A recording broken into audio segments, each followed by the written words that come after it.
اور یہ تمام چیزیں. اب یہ ایک چیز بھی نوٹس میں ہونی چاہیے, چھوٹے بچے جہاں پر ہوں اور ان کو اس ٹائپ کی کنڈیشن ہو کہ ان کا سانس اکھڑتا ہو اور اس طرح کی پرابلم ہوتی ہو, تو اسموکنگ بھی ان کے پاس جو ہے نہ کی جائے, کیونکہ یہ بھی ایک فیکٹر ہے اس میں. تو بچے جی, تو ناظرین یہ ہماری گفتگو جاری ہے. ابھی ہم بات کر رہے تھے کہ دمہ کا اٹیک کس ایج میں زیادہ تر ہوتا ہے, تو اپنے پینل سے اس بارے میں مزید رائے لیں گے. تو بریک کا وقت ہے, تو ملتے ہیں ایک بریک کے بعد. السلام علیکم ورحمۃ اللہ. ناظرین, بریک کے بعد دوبارہ آپ کی خدمت میں حاضر ہیں. تو ہمارا ٹاپک تھا دمہ, جس کے بارے میں ہم بڑی تفصیل کے ساتھ میرا پینل گفتگو کر رہا تھا.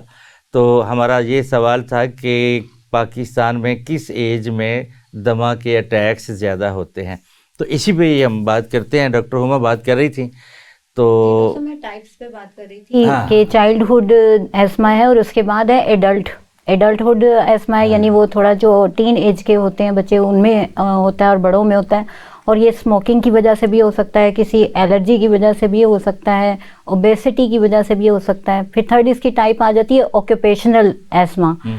یہ جو ایسما ہے اس کی بہت ساری ریزنز ہیں اس میں. اب وہ اسموک بھی ہے, اب جیسے کچن میں کام کر رہے ہوں تو کچن کا جو آتا ہے سارا وہ ڈسٹ اور اسموک, اس کی وجہ سے بھی جو ہے وہ اریٹینٹس جو ہیں وہ تنگ کرتے ہیں, اس کی وجہ سے پرابلم ہو سکتی ہے.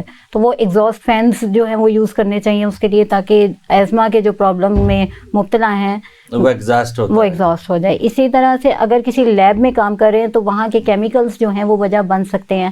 ہاسپٹل میں کچھ کیمیکلز جو ہیں وہ وجہ ہو سکتے ہیں.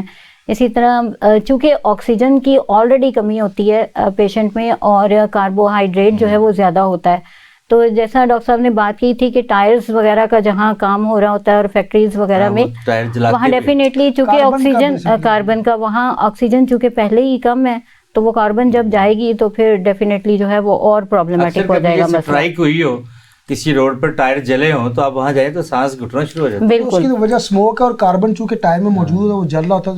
جہاں پہ کاربن ہوگا وہاں پہ ظاہر ہے وہ آکسیجن کو کنیبلائز کر رہا ہوتا ہے, آکسیجن ختم کر رہا ہوتا ہے. اسی طرح کسی فارمز وغیرہ میں, زو میں, یہ تمام چیزیں جو ہیں آکوپیشنل جو ہے وہ جگہ پہ آ جاتے ہیں. ریڈیشن والی جگہ پہ بھی یہ ساری کیمیکلز میں, پرفیومز وغیرہ کا استعمال کے حوالے سے بھی میں کہوں گی کہ جو ایزما کے پیشنٹس ہیں وہ اوائڈ کریں. بہت زیادہ تیز جو فریگرنس ہوتی ہے وہ ان کو پرابلم کر سکتی ہے.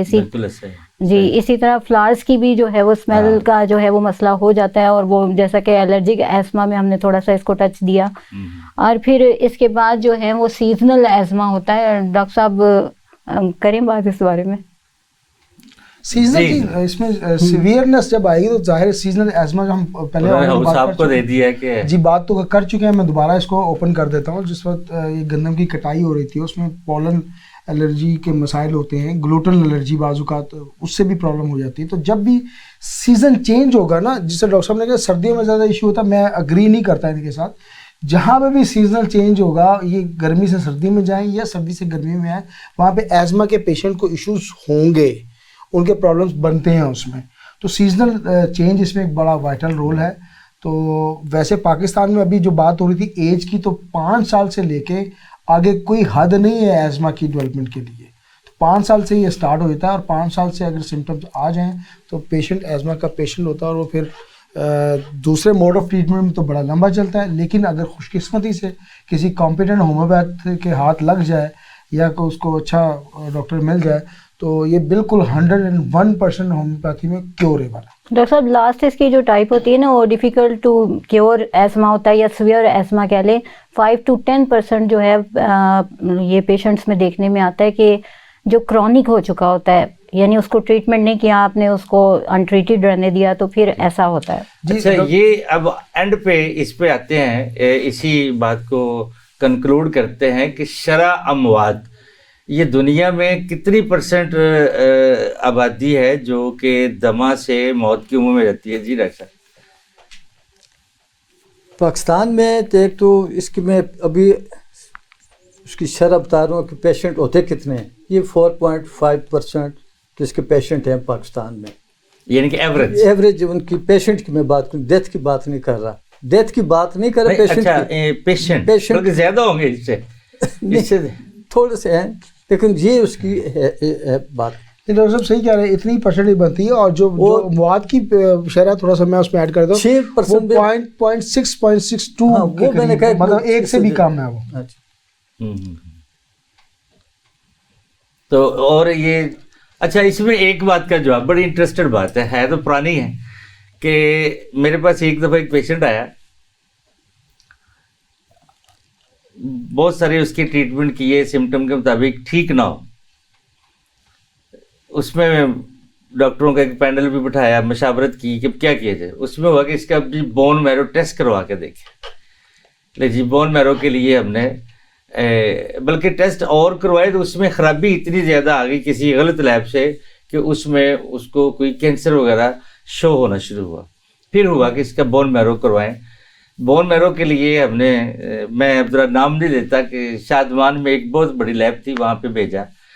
تو یہ ایک فیصلہ ہوا کہ آپ جا کے بچے کو لے جائیں, سیمپل جو طریقہ وہ نکالنا ہے انہوں نے وہ آپ دیں, رپورٹ آپ ہم خود لے آئیں.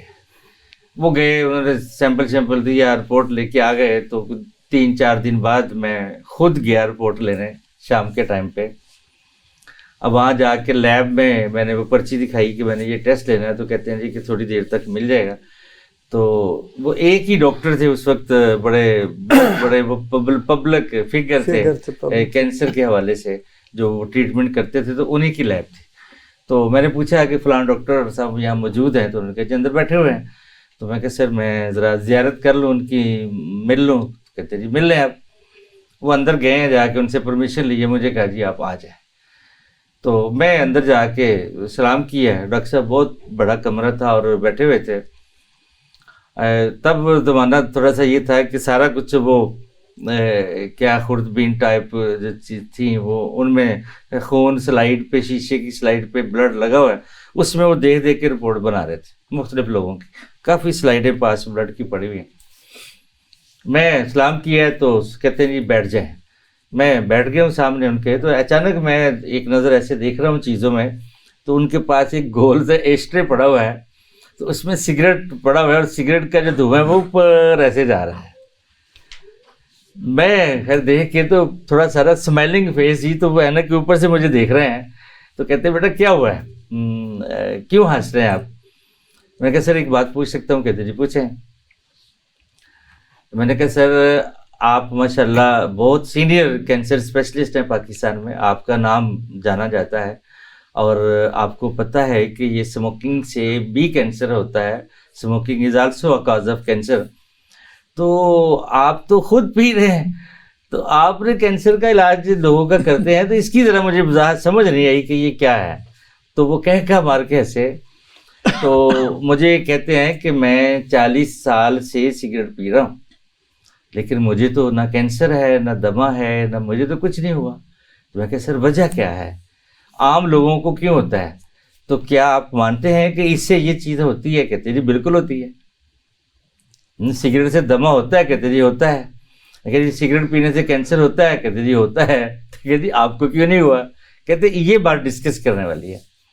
انہوں نے مجھے کہا کہ کہ مجھے یہ نہیں پینا چاہیے, لیکن مجھے عادت ہے, میں اچھا سگریٹ پیتا ہوں اور کم پیتا ہوں. میں اپنی خوراک, اپنی ڈائٹ بہترین لیتا ہوں, جو کہ سگریٹ کا ضروری یقیناً یہ سگریٹ نقصان پہنچاتا ہے اور اس کو ایوائڈ کرنا چاہیے پبلک کو.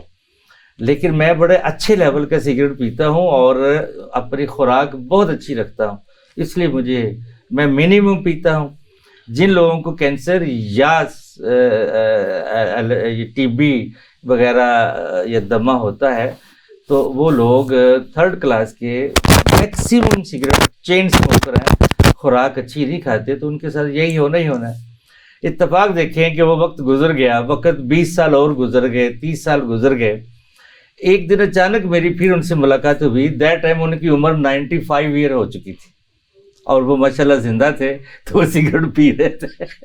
95 سال کی عمر میں بھی ان کو نہ دمہ تھا اور نہ ان کو, یعنی کہ آپ حیران دیکھیں کہ 95 سال کی عمر میں پتنگ بھی اڑا رہے تھے. میں اپنے ناظرین کے لیے میں گزارش کروں گا, ڈاکٹر صاحب نے اسٹوری سنا, اس کو بالکل عمل نہیں کرنا. لیکن نقصان نہیں, وجہ بن سکتی ہے, سگریٹ کا نقصان ہے, اس سے اوائڈ کرنا ضروری ہے. لیکن اگر کوئی بندہ اگر بڑا کبھی منیمم پیتا ہے لیکن اپنی ڈائٹ اچھی رکھے. دیکھیں 2-3 چیزیں ہیں وہ، چلو انہوں نے صرف ایک ڈائٹ کا ذکر. پہلی بات یہ ہے کہ ایکسیپشنل کیسز ہیں، امیونٹی بہت اسٹرانگ تھی اس کی. پھر ڈائٹ، ریگولر ایکسرسائز، سٹریس کا نہ ہونا، یہ کافی عوامل ہوتے ہیں. 95 سال کی ایج میں بھی وائف واک کرتے تھے. سٹریس تو تھے ہی نہیں، ارب پتی لوگ تھے. وہ آج آ کے یہی پاکستان میں سٹریس ہے نا کہ بل جمع کرانا ہے. یہاں تو سب سے یہی جان پہ بنی. یہ چیزیں اس سے اوائڈ کرنا چاہیے اسموکنگ. ویسے بلکہ ہی میرے اور تھے ایک دوست، وہ ان کو ہارٹ اٹیک ہوا. بیسک ٹریٹمنٹ کے بعد ان کو ایک ہاسپٹل میں وارڈ میں بھیج دیا. میں خیریت پوچھنے گیا تو میں نے جا کے ان کو کہا ہے کہ پاس بیٹھا ہوں، حال حال پوچھا. میں کہا اب آج کے بعد سگریٹ نہیں پینا. سگریٹ پیتے تھے وہ. میں کہا آج کے بعد نہیں پینا. کہتا کیوں؟ کہ جی اسی سے ہارٹ اٹیک ہوا ہے. کہتا اچھا.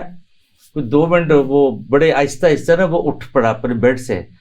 تو اٹھ کے تو میں نے کہا شاید واش روم جا رہا ہے. تو وہ میرا بھی کلائی پکڑ رہا ہے، بازو پکڑ رہا ہے. کیا کہتے ہیں میرے ساتھ آئیں.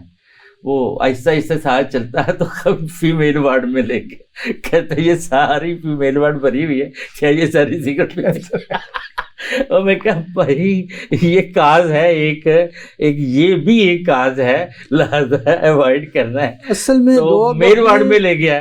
جا کے کہتے بھائی جان آپ کو بھی ہارٹ اٹیک ہے؟ سگریٹ پیتے تھے؟ کہتے نہیں. کہتے جی آپ کو بھی ہارٹ اٹیک ہے؟ سگریٹ پیتے تھے؟ کہتے نہیں. یعنی کہ اس نے مجھے پوری کوشش کی کہ اس پہ راضی کرے کہ سگریٹ سے کچھ نہیں ہوتا. ہمارا ایک کلمیہ یہ ہے کہ ہم اپنی اصلاح کرنے کے بجائے نا لیم ایکسکیوزز پیش کرنا شروع کر دیتے ہیں. یہ ہے کہ ان چیزوں سے اوائڈ کرنا بہتر ہے. یہ فائدہ مند نہیں ہے، ہر ایک انسان کی اپنی امیونٹی ہے، نقصان دہ ہے. عوام کو ان چیزوں سے دور رہنا چاہیے. یہ چیزیں بالکل نہیں. ابھی بات ہو رہی تھی کہ کیا یہ اٹیک 70 سال 60 سال کی عمر کے لوگوں کو زیادہ ہوتا ہے یا بچوں کو زیادہ ہوتا ہے؟ ڈاکٹر صاحب اس میں دیکھیں اٹیک اس میں ذرا کمپیریزن ہے کہ بچوں میں زیادہ ہے یا 50-60 کے بعد لوگوں کو زیادہ. اٹیک کی سیویئرنیس تو شاید ایک جیسی ہو، لیکن ڈاکٹر صاحب کی بات کو آگے بڑھاؤں گا. جو کہتے ہیں امیونٹی پاور زیادہ ہوتی ہے، اسی طرح بچوں میں امیونٹی پاور ہم کہہ رہے ہیں بیسیکلی وائٹل فورس میں اگر کہوں تو زیادہ بہتر ہے، قوت حیات کی لینگویج میں. جی ہاں، ہومیوپیتھک قوت حیات بچوں میں ظاہر ہے وہ کم ہوتی ہے، اور اس طرح بوڑھوں میں کم ہو جاتی ہے. تو ان کی ریزسٹنس پاور جو جسم میں ہے نا، جس کو ہم وائٹل فورس کہتے ہیں، ایلوپیتھک اس کو امیونٹی پاور کہتے ہیں، اور یہ جو اوکو پنکچر والے ہیں چائنیز کو چی کہتے ہیں. تو وہ پار کم ہوتی ہے بچوں میں یا بوڑھوں میں، اس لیے اس میں سیویئرنیس اور رسک فیکٹرز زیادہ انوالو ہوتے ہیں. ادروائز ایسما ہی ہے. اچھا اس میں آج ایٹماسفیئر کے جو ایٹماسفیئر ہے وہ کیا اگر کسی جگہ پہ جیسے یورپ پورے میں تو مسلسل ٹھنڈ ہے، تو جیسے ابھی آپ نے فرمایا کہ ٹھنڈک میں زیادہ ہوتا ہے تو وہاں تو پھر دمہ ہی دمہ ہونا چاہیے. تو کیا ایسا ہے وہاں پہ؟ نہیں ایسا بالکل. یہ گرمیوں میں بھی ہوتا ہے، برسات میں بھی ہوتا ہے، سپرنگ سیزن میں بھی ہوتا ہے. یہ نہیں ہے کہ صرف ونٹر سیزن میں ہوگا یا صرف سردی میں ہوگا. یہ تمام جتنے سیزن ہیں اس میں ہوتے ہیں. اس کی پیچھے کازز ہوتی ہے، اس کی بیک گراؤنڈ ہوتی ہے. اگر ایک بچہ اگر اس کے چائلڈ ہوڈ میں اس کو کوئی انفیکشن وغیرہ کوئی نہیں ہوئی تو اس کو کوئی پرابلم نہیں ہوگا. اگر ایک بچہ جس کو کنٹینیوسلی یہ اٹیک ہوتے رہے ہیں انفیکشن کے چیسٹ میں، تو اس کو اگر آپ مڈل ایسٹ میں بھی لے جائیں اس کو وہاں بھی یہ پرابلم ہوگا. یہ مقصد نہیں ہے کہ وہاں سردی ہے تو زیادہ ہوگا اور مڈل ایسٹ میں گرمی زیادہ ہوتی ہے تو وہاں نہیں ہوگا. یہ ہوگا بالکل. لیکن اس میں ایک چیز ہے کہ جیسے یہ ہماری کھیوڑا میں نمک کی مائنز ہیں، کانے ہیں موجود ہیں، تو وہاں پہ اگر آپ جائیں وہاں پہ آپ کو پتہ ہے ایک ٹی بی ہاسپٹل بھی گورنمنٹ نے بنایا ہے کہ جس میں میکسیمم نمک ہے، اور بلکہ یہ انٹرنیشنل ریسرچ بھی ہے کہ جہاں پہ نمک ہوگا وہاں پہ سانس لینے میں آسانی ہوگی. ہاں بالکل. پورے بلکہ یورپ میں لوگ اپنے گھروں میں نمک رکھتے ہیں، کمروں میں نمک رکھتے ہیں، لیمپ رکھتے ہیں اس کے بنا کر جلا دیتے ہیں رات کو، تو لیمپ رکھتے ہیں تاکہ وہ سانس میں آسانی ہو. اگر آپ کبھی اتفاق ہوا ہو مائنڈ، بلکہ آپ تو گئے تھے میرے ساتھ، جی میں بالکل ٹیکنیکل ریزن اس میں بڑا ایزی سانس ہوتا ہے جب ہم نمک کی کان میں. ڈاکٹر صاحب میں تھوڑا سا ڈیفائن کر دوں، نمک کی وجہ سے آکسیجن لیول بڑھ جاتا ہے، تو وہ ایک اس میں فیکٹر سائنٹیفک اگر ہم اس میں بات کر لیں. دوسرا جو ایزما کے پیشنٹ ہیں ان کو میں ریکمینڈ کروں گا یہ ہائٹ پہ نہ جائیں.